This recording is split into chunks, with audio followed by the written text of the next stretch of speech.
Hello, আসসালামু আলাইকুম। কেমন আছেন সবাই? আজকে আমরা চলে আসলাম ধানের জমিতে। আমাদের পাশেই ধানের জমি আছে। তো এখানে অনেকে তরকারি খেতি করে রেখেছে। যে দেখুন, মানে বাড়ির পাশে অনেকে তরকারি খেতি করে রেখেছে, আবার অনেকে ধান খেতি করেছে। ধান এখন পেকে গেছে। এটা হচ্ছে আলু ক্ষেত, মিষ্টি আলু। এই যে দেখুন, ধানগুলো কি সুন্দর করে পেকে আছে। কয়েকদিন পরে ধানগুলো সবগুলো পুরোটাই পেকে যাবে, তখন কেটে ফেলবে। যত দূর চোখ যায় শুধু ধান ক্ষেত আর ধান ক্ষেত। অনেক বড় একটা ধানের জমি আমাদের এখানে। এখানে এই ধানের জমিতে বলা হয় হাতর।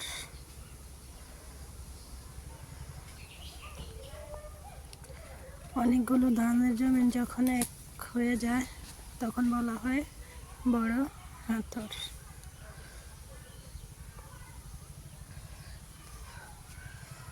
এই যে দেখুন, ধানের জমি মাঝখানে কেটে কেটে যখন মানুষে বিলের জন্য মাটি নিয়েছে, এখন এখানে আর ধান হয় না, পানি জমে আছে। অনেকে তো একদমই অনেক গভীর করে মাটি কাটে। এই যে মাটি কেটে কেটে অনেকে মাঝখানে কলা গাছ রোপণ করে রেখেছে। এই যে দেখুন, বিরিক ফিল পাশেই। এই ধানের জমি থেকে অনেকে বিরিক ফিলে মাটি বিক্রি করে দেয়। খুব সুন্দর ঘাস ফুল।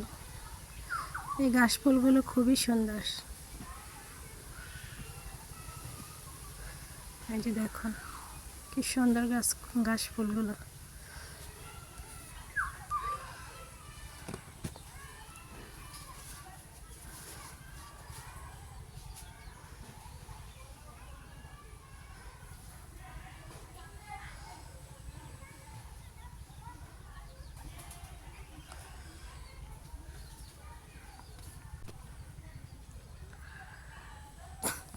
ফাতেহা ঘাস ফুলের ভিতরে দাঁড়ায় আছে। ফাতেহা তো অনেক খুশি, এই জমি দেখতে এসে খুবই খুশি হয়ে গেছে। চারিদিকে শুধু সবুজ আর সবুজ। অনেকে ধানের ক্ষেতের পাশাপাশি এখানে ঢেঁড়স ক্ষেত করেছে। এই যে ঢেঁড়স ক্ষেত।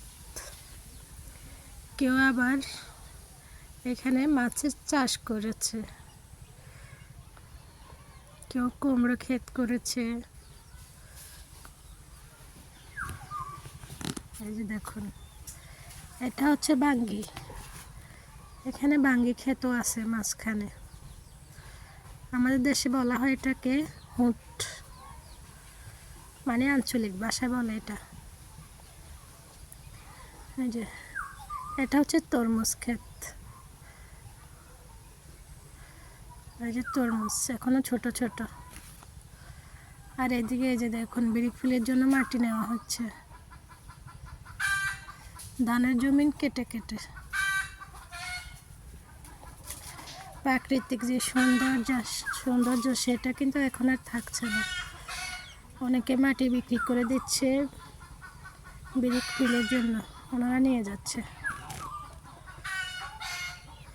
আসলে এইভাবে গ্রামের সৌন্দর্যটা নষ্ট হয়ে যাচ্ছে।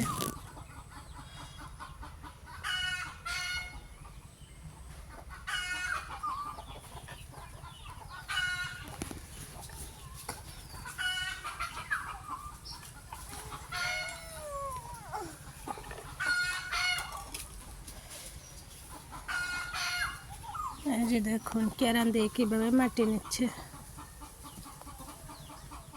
কতগুলো টাক ভরে ভরে মাটি নিচ্ছে। যদি এখানে যাদের মন খারাপ তারা যদি একবার এরকম জমিতে এসে যায়, তাহলে মনটা একদমই ভালো হয়ে যাবে। চারদিকটাই শুধু সবুজ আর সবুজ। কি ছোট ছোট তরমুজগুলো ফাতেহা নিতে চাইতেছে।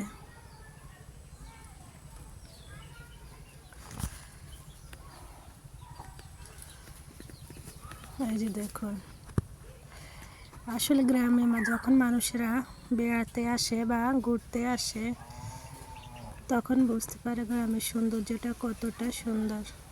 আর যারা গ্রামে থাকে তারাই সৌন্দর্যটা উপভোগ করতে পারে না, কারণ তারা তো সবসময় দেখে।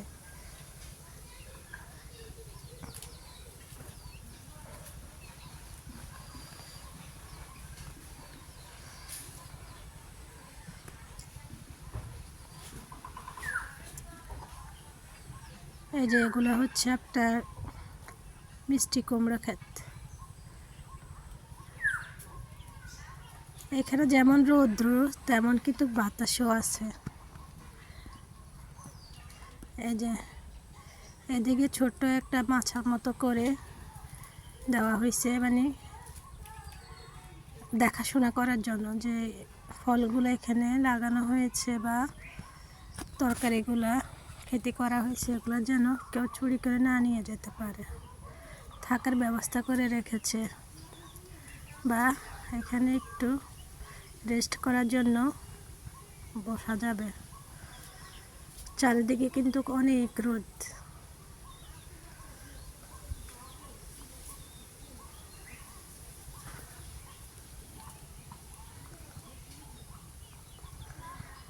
নাইম আর ফাতেয়া উঠে বসে রয়েছে ছোট যে মাছাটা দেওয়া হয়েছে সেখানে।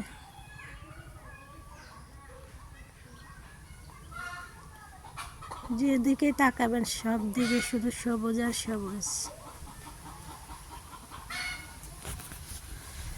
যারা শহরে থাকেন তারা এরকম দৃশ্য দেখতেই পান না।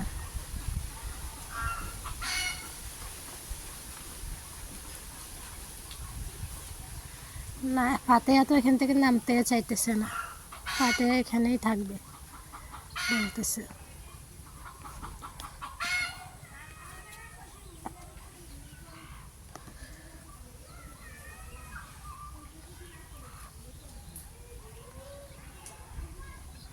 এই মিষ্টি কুমড়োগুলো ফাতেহা বলতেছে বাসায় নিয়ে আসবে। এই যে দেখুন চারপাশে কেমন খেতে করে রেখেছে, এটা হচ্ছে বেগুন ক্ষেত। যে মিষ্টি কুমড়া ধরে আছে গাছে।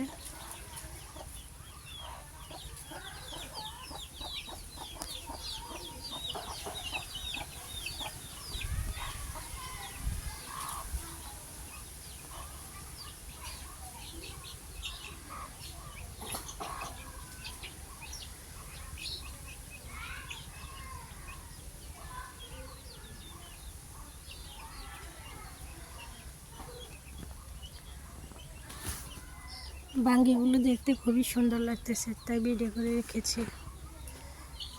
আর এই যে মিষ্টি কুমড়া ধরে ধরে আছে।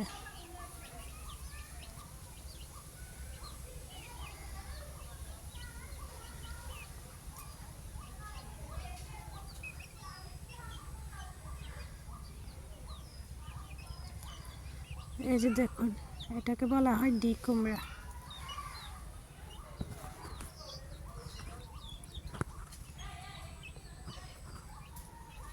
এখন আমরা বাসায় ফিরে যাচ্ছি। প্রায় অনেকক্ষণই আমরা এই ধান ক্ষেতের জমিতে ছিলাম, ঘুরতে এসেছিলাম, তাই আপনাদের সাথেও শেয়ার করলাম।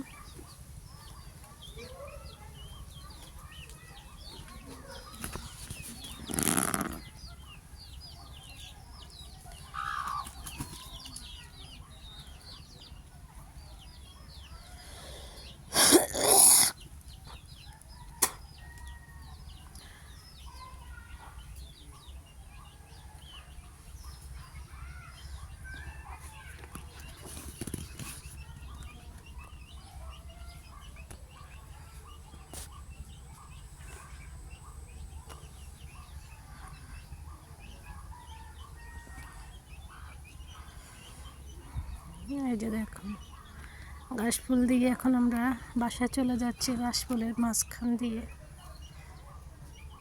সত্যি অপূর্ব আমাদের এই গ্রাম।